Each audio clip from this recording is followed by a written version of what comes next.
In October of 2023, British adventurer Louis Stevenson and a companion traveled to Spain with the intention of scaling a landmark bridge in Talavera Telaraña. The 26-year-old content creator often posted photos and clips to his social media as he posed atop tall buildings. One image showed him precariously resting on a metal rail high above the streets of London. In another photo, he looked down from the edge of a towering structure in Warsaw, Poland, with the Palace of Culture and Science in the background. On Sunday, October the 13th, Stevenson and his friend headed for the Castilla-La Mancha Bridge, the tallest cable-stayed bridge in Spain, located at a 90-minute drive from Madrid. At the top, the bridge measured 630 feet. The two men climbed the imposing structure without permission and without any safety equipment, as part of a video for social media. At some point during the stunt, Stevenson lost his grip and fell to his death. His partner survived and gave a police statement regarding the circumstances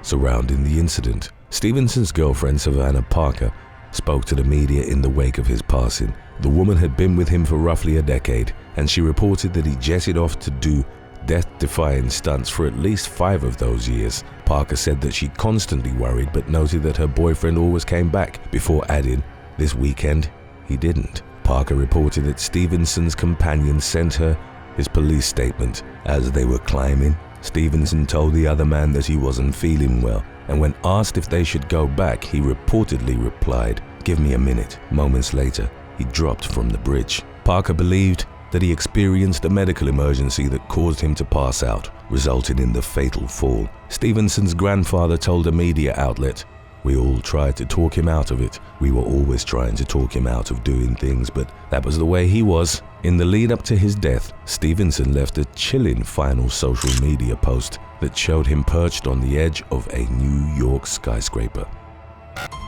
Number 9. Lucy-Bleu Knight. On July the 19th of 2024, a rental owner asked for a welfare check after not hearing back from 25-year-old Lucy-Bleu Knight, stepdaughter of Guns N' Roses guitarist Slash. When officers arrived at her address, they observed a suction sensation when the front door was opened and detected a chemical odor in the air. They then spotted a note written in capitals on a trash can inside. It had been placed in a manner that would have made it immediately visible to whoever opened the front door, and it read, "Caution, call hazmat. I'm so sorry. H2S gas toxic. Don't enter." Law enforcement called a hazmat team to the scene. Knight's lifeless body was found on the bathroom floor. Blue tape and black plastic bags had been used to seal the windows, door cracks, electrical outlets, light fixtures, and ceiling air vents. Knight died of hydrogen sulfide toxicity after inhaling the poisonous gas, which can be made from mixing certain cleaning products.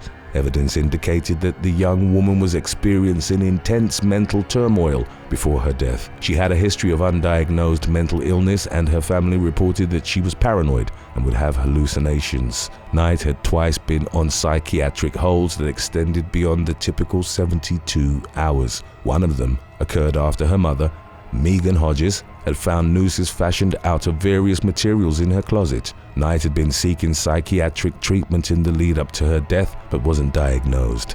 In her home, investigators found prescription medication, including the antidepressant escitalopram and the atypical antipsychotic paliperidone, typically used to treat schizophrenia and schizoaffective disorder. Toxicology reports didn't list any medication in Knight's system, indicating that she hadn't taken the treatment she'd been prescribed. Slash announced her death in a post in which he described her as an incredibly talented artist, a passionate dreamer, and a charming, lovable, sweet soul. 3 hours later, a harrowing final post appeared on Knight's Instagram. The post, believed to have been a scheduled release, featured a mirror selfie of the young woman. She apologized to anyone she'd hurt, writing that it was due to a disgustingly big ego, insecure heart, and fear of being vulnerable. Knight's final words to the world were, "May my soul learn to evolve from my poor job at being Lucy-Bleu. Peace." Number 8. Blake Wilson. In the spring of 2024, New Zealand man Blake Wilson moved to Cairns, Australia, to further develop his career as a helicopter pilot. He'd previously provided frequent updates on his training on social media before completing the course with Christchurch Helicopters in September of 2022. Wilson wrote on Instagram at the time, "I'm very proud to announce that I'm officially a commercial helicopter pilot," and a photo showed him smiling while standing in front of a helicopter. In April of 2024, he detailed his excitement for the new adventure in Australia. Wilson got a job with Nautilus Aviation and was part of the ground staff. Although he'd been certified as a pilot in New Zealand, he wasn't yet cleared to fly in Australia. In the summer, he received a promotion to work as a refueler for Nautilus on Horn Island, above Australia's top end. On Sunday, August the 11th, colleagues held a farewell dinner and drinks for the 23-year-old, as he was due to start his job the following day. Hours later, Wilson went alone to Nautilus's base at Cairns Airport. He used the trolley jack to move a R-44 Robinson helicopter onto the tarmac and took off. The unauthorized flight only lasted 4 minutes. Wilson crashed into the roof of Doubletree Hotel by Hilton at around 1:50 a.m. The aircraft exploded on impact and the young man died at the scene. No Mayday call was made, and the cause of the crash, much like the reason for Wilson's helicopter joyride, remained unclear. His final social media posts from May of 2024 showed him on a hike with friends and swimming in a waterfall. Number 7. Ivona Jovanovic. On September the 9th of 2019, social media influencer Ivona Jovanovic posted a selfie and a video to her Instagram. The clip showed her on a beach on Australia's Gold Coast with her dog and a caption that read, "I just love you a million, meatball." Hours later, 27-year-old Jovanovic would be dead. She was at an address in Highland Park with a group of 5 people. Under unknown circumstances, Jovanovic was shot in the stomach. Her companions called the emergency services, but all of them fled before they arrived. Jovanovic was pronounced dead shortly thereafter. In the days that followed, her sister Annette furiously scolded those who'd abandoned her, writing on Facebook, "Can the putrid, weak maggot dogs stop hiding in the bushes like a bunch of gronks?" Annette urged them to come forward and tell the police what had happened. A man by the name of Christos Panagakos, who'd previously been involved with Jovanovic in some capacity, was arrested and charged with manslaughter in connection to her death. The charges were, however, ultimately dropped. Panagakos told the authorities that he arrived at the home after the others and found Jovanovic lying on the ground, unresponsive, with a handgun with a long barrel next to her body. Panagakos explained that he fled because he didn't want to be blamed for what had happened. The man reportedly had ties to a crime family, but he maintained his innocence regarding the death of Jovanovic, whom some sources identified as his ex-girlfriend. The circumstances of the shooting remained a mystery. As of the latest updates on the matter, Panagakos and 15 other witnesses were called to give evidence as part of a coroner's inquest into the influencer's death set for November the 18th of 2024. Number 6. Johanna Perez. On October the 23rd of 2024, the family of Panamanian bodybuilder Johanna Perez announced that she had passed away days after celebrating her 35th birthday. Perez, who was also known as Joha Fit, was among the first women to compete in bodybuilding in the country, and she'd won multiple awards. She'd also built a career as a fitness influencer, and her Instagram page, which had almost 46,000 followers, featured nutritional and workout tips. One of her final photos showed a bodybuilder clad in a bikini while on a beach, with an off-road vehicle in the background. Perez flexed her muscles while holding balloons in each hand that read 35. She wrote, "Thank you God for giving me another wonderful and magical year of life." Perez's last post showed her enjoying her birthday party with her friends. The bodybuilder's sudden passing shocked Panama's fitness industry, as she wasn't known to be suffering from any long-term health issues. Her cause of death wasn't immediately released. Number 5. Yeti Airlines Flight 691.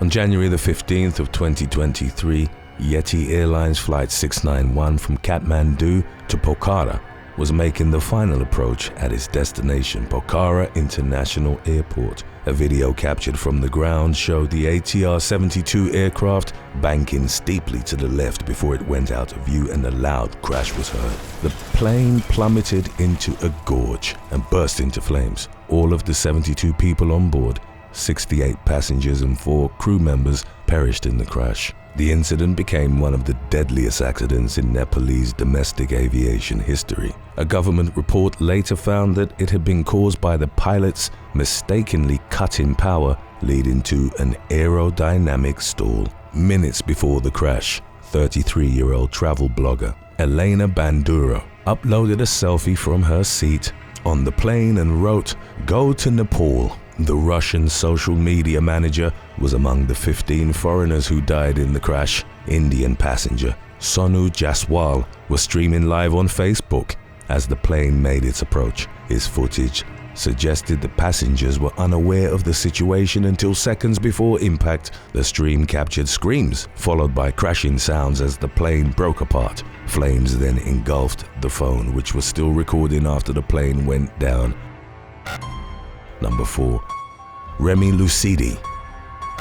In the summer of 2023, French daredevil Remy Lucidi was visiting Hong Kong with the intention of illegally scaling Trigunta Tower, a residential skyscraper. 30-year-old Lucidi, who had over 45,000 Instagram followers, was a rooftopper and urban explorer who frequently posted photos to his page from the top of tall structures. He went by Remy Enigma on social media. In some of his photos, he was seen standing or sitting on the edges of buildings, with his feet dangling in the air, while others showed him hanging from structures hundreds of feet above ground. A number of the vertigo-inducing photos were taken with a selfie stick after Lucidi had reached the peak of a structure. His death-defying adventures had taken him all over the world, including to Dubai, Poland, and Thailand, before he traveled to Hong Kong in the summer of 2023. Upon arriving at the Trigunta Tower complex on July the 27th, Lucidi told security that he was visiting a friend on the 40th floor, and he quickly caught an elevator before further questions could be asked. He reached the 68th floor and startled a hotel worker by frantically knocking on a window from the outside of a penthouse, seemingly asking for help. The worker went to get assistance, but Lucidi lost his footing shortly thereafter and fell to his death. His sports camera, which contained videos of his stunts, and his French ID were found at the scene. Among Lucidi's last social media uploads was a drone video taken as he lay atop a building with the description, "The Matrix has you." On July the 16th, he posted a selfie while hanging off the stairs at the top of a large building in Gabrovo, Bulgaria. The caption read, "Life is too short to chase unicorns." Then roughly a week before his death, he posted a photo of the Hong Kong skyline with a heart emoji next to the city's name. Number 3. The Nelons.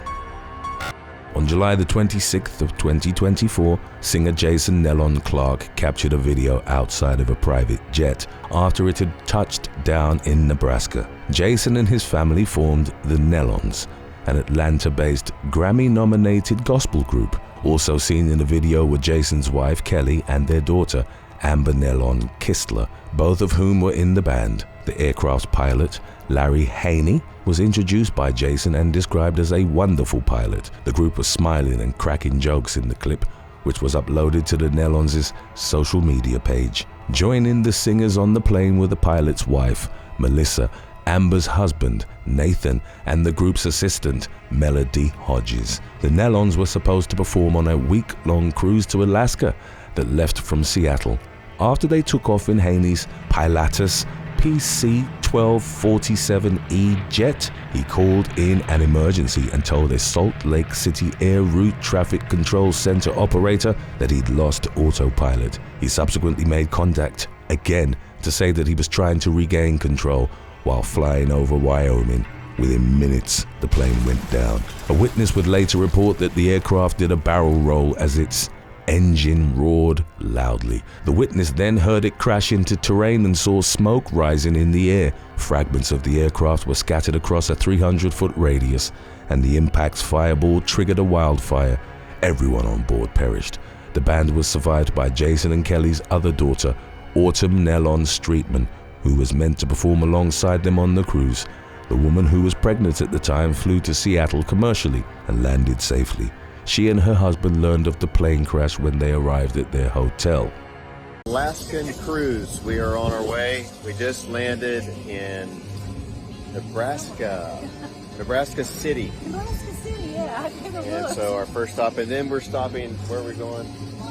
Montana. There's our wonderful pilot. This is the dude right there. This is Larry. This is the co-pilot. And this is the Yes, co-pilot. he handles everything. And this is the stop where we go eat. Right there's the right next stop. Billy is where we're going to go eat. We're always about food. All right, we'll check in later. Number 2. Liam Payne.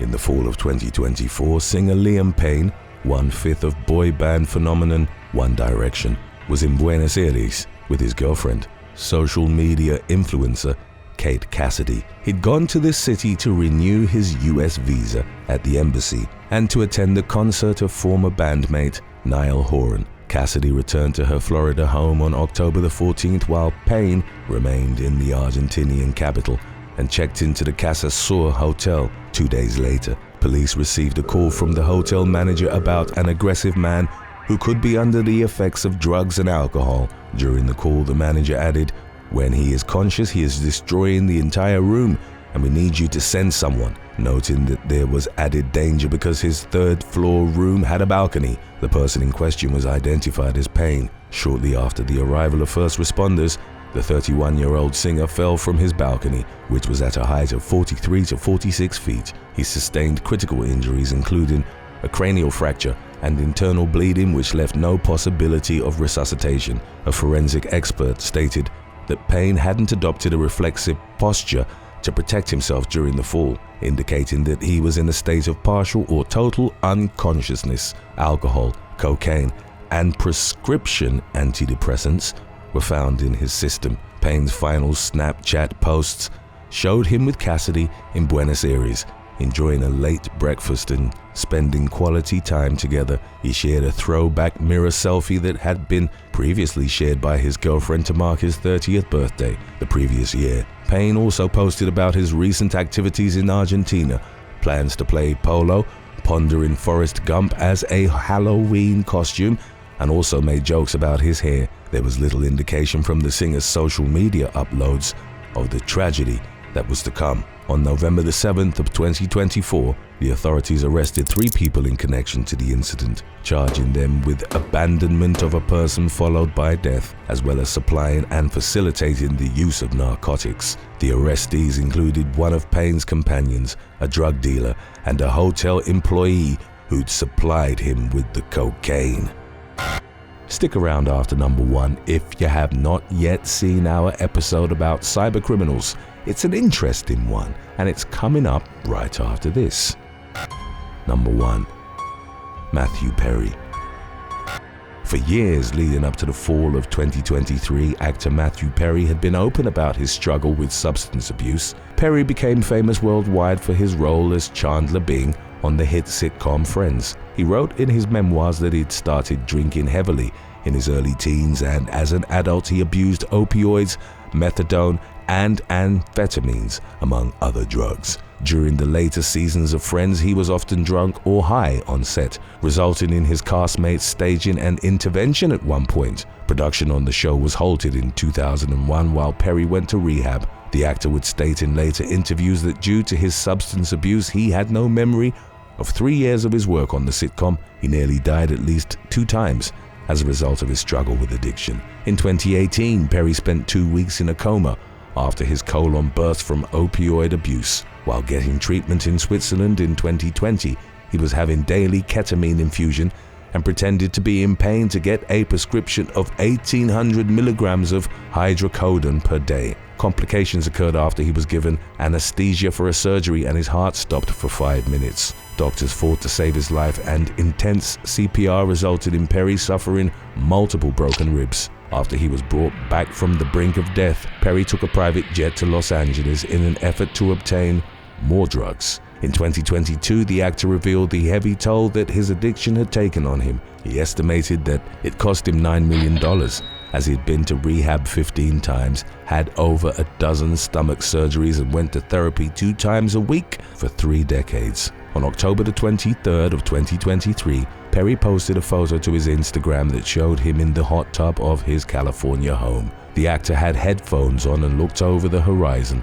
With the city lights behind him, Perry wrote, "Oh, so warm water swirling around makes you feel good," and signed off the description with the words, "I'm Matman," which was reportedly a reference to a script he was writing at the time. The upload would become the actor's final post. 5 days later, on October the 28th, Perry was found dead in the same hot tub. At the time of his passing, he was under the acute effects of ketamine. His death had occurred due to the combined effects of the aforementioned anesthetic, drowning, coronary artery disease, and buprenorphine, an opioid commonly used to treat addiction. By the summer of 2024, 5 people were indicted in connection to the actor's death. They included TV director Eric Fleming and Kenneth Awamasa, Perry's former assistant, both of whom pleaded guilty. The former admitted to obtaining the ketamine, while Awamasa admitted to injecting the actor with it. Number 7. Hakan Ayik. Born in Australia to Turkish parents in 1979, Hakan Ayik had a checkered childhood marred by the death of his father, rampant drug addiction within his immediate family, and his cousin and brother at one point being sent to prison. By the early 2000s, Ayik was operating a large-scale criminal empire that was said to have close ties to the Comanchero motorcycle gang. His various legal exploits included drug importation, cooperation with the Samgor Chinese triad, as well as partnering with corrupt customs officials and jail officers in Australia and Tonga. In 2010, Ayik became known as the Facebook gangster because of his proclivity to flaunt the trappings of his lavish lifestyle on social media. The man became the subject of an Interpol Red Notice in August of that year, and after briefly being taken into custody in Cyprus, he fled from justice upon posting bail. As he furthered his illicit endeavors, Ayik garnered a reputation as a prolific cybercriminal and was attributed with introducing the encrypted communications platform Phantom Secure to the world of organized crime. In 2018, the cybersecurity company was shut down by the FBI and Australian Federal Police. In Ayik's subsequent attempt to find a new encrypted messaging app for him and his criminal constituents, he inadvertently aided the FBI in what became known as the Annam Sting operation. An undercover agent had reportedly given Ayik access to a bait platform known as Annam, which had a backdoor intentionally installed for American and Australian law enforcement. Believing the app to be legitimate, the notorious cybercriminal distributed it to his contacts, which ultimately led to the arrest of more than 800 suspects across 16 countries. In the wake of the Annam fiasco, which reportedly caused Ayik to become a target of certain members of the international criminal element, he moved to Turkey, where he began operating the King's Cross Hotel in Istanbul. He's allegedly taken steps to distance himself from his previous Facebook gangster persona, having undergone plastic surgery to alter his facial appearance. Ayik, who is described as Australia's most wanted man, has an estimated net worth of approximately $1.5 billion. As of the latest updates on the matter, Ayik had been indicted by the FBI as part of a RICO conspiracy case, which, if he were to be convicted, would result in him being sent to prison for up to 20 years. Number 6. GozNym Criminal Network. In May of 2019, the FBI, along with other global law enforcement partners, apprehended a so-called cyber kingpin who masterminded a malware scam in an attempt to steal upwards of $100 million. A Justice Department press release detailed how Alexander Konovalov and his alleged accomplice, Marat Kazanjian, had used GozNym malware to hack into Windows PCs and obtain people's bank account information. The GozNym software reportedly infected computers belonging to tens of thousands of victims worldwide, primarily in the US and Europe. The cybercriminal network had initially been formed after Konovalov and Kazanjian advertised their specialized technical skills and services on underground Russian-language criminal forums. In addition to the 2 main suspects, 5 Russian hackers were alleged to have taken part in the multi-million-dollar scheme, but as of subsequent updates, they remained at large. Number 5. Ruja Ignatova. Bulgarian-German fraudster Ruja Ignatova gained international notoriety for perpetrating the Ponzi scheme known as OneCoin, described as one of the biggest scams in history. Ignatova started OneCoin back in 2014, promoting it as a cryptocurrency that was centralized on servers hosted by a Bulgaria-based offshore company in Dubai. The business's primary method of generating revenue was the sale of educational material for trading. The packages offered to members ranged in price from $100 to over $200,000, according to one industry blog. The contents of OneCoin's educational literature were said to have been more than questionable, as they allegedly plagiarized numerous other sources. Ignatova's company attracted suspicions from international law enforcement almost instantly, as she had previously been given a suspended jail sentence in connection to a financial fraud she'd committed with her father in 2012. The following year, she'd gotten involved with a multi-level marketing scam called Bitcoin, before founding her purported cryptocurrency venture a year later. In 2017, Ignatova vanished. Shortly after, arrest warrants were filed in secret for her and her brother Konstantin. Following her sudden disappearance, Konstantin took over his cybercriminal sister's position as the head of OneCoin, before ultimately being taken into custody along with Sebastian Greenwood, another of the company's executives. Prosecutors claimed that OneCoin had brought in upwards of $4 billion in illegally obtained funds while it was in operation. Konstantin eventually pleaded guilty to charges of money laundering and fraud, while Ignatova herself remained on the run. The woman was charged in absentia for wire fraud, securities fraud, and money laundering, and in the summer of 2022 was added to the FBI's most wanted list. Ignatova was last seen boarding a flight from Bulgaria to Greece in 2017, and as of the latest developments, her current whereabouts were still unknown. Number 4. International ATM heist.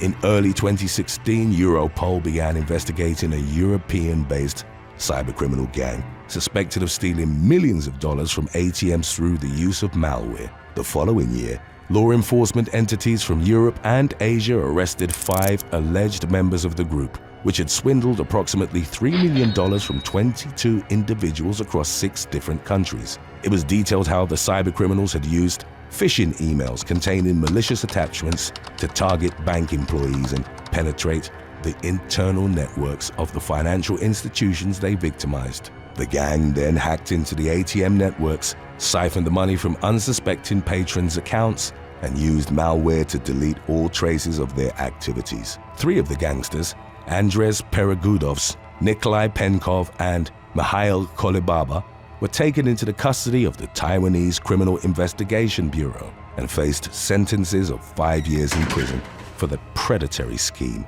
One of the remaining suspects was arrested by the Romanian National Police, while the other was detained by the Belarusian Central Office of the Investigative Committee. A court decreed that the individuals involved in the international cyber heist would be extradited back to their native countries following the conclusion of their prison terms.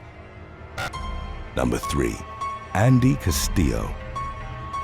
On January the 6th of 2020, the police in Lubbock, Texas, arrested a man accused of targeting children in a cyber-stalking operation. The suspect, Andy Castillo, who was in his 50s at the time, contacted about a half-dozen female real estate agents from the Waco area. He allegedly sent the victims explicit photographs as well as pictures of their children that he'd taken from social media sites with graphic descriptions of inappropriate acts being performed on them. Castillo used encrypted messaging apps to conceal the phone numbers from which the threatening texts were sent. Investigators indicated that the man eventually slipped up, allowing authorities to identify him as the Cyber-stalker. He was taken into custody on charges of criminal solicitation to commit aggravated assault of a child and third-degree felony stalking following his arrest. Castillo's DNA was uploaded to a national law enforcement database, which led to him being identified as a suspect in 2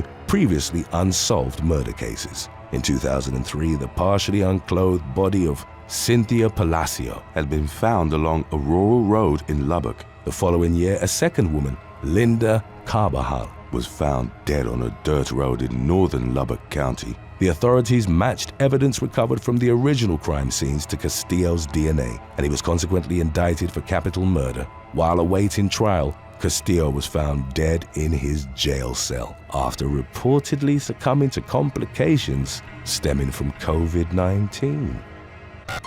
Number 2. Zain Qaiser.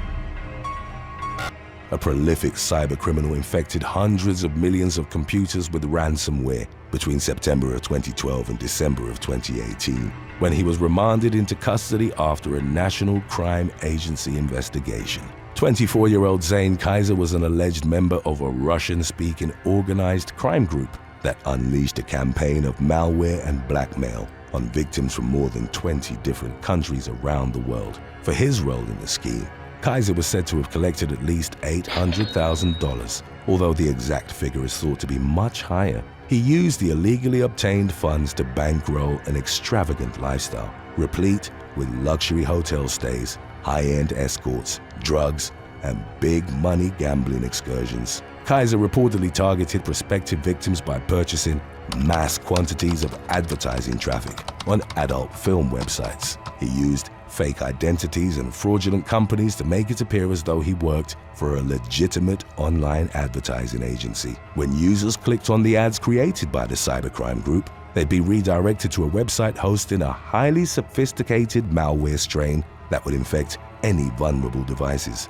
Those who found themselves victimized by the predatory ads would then be blackmailed by Qaiser and his criminal associates. The gang requested ransom payment through a virtual currency that would then be laundered by way of an international network of illegitimate financial service providers. Qaiser pleaded guilty to 11 counts, including blackmail, fraud, money laundering, and computer misuse. Following a sentencing hearing at Kingston Crown Court, the hacker was jailed for 6 years and 5 months.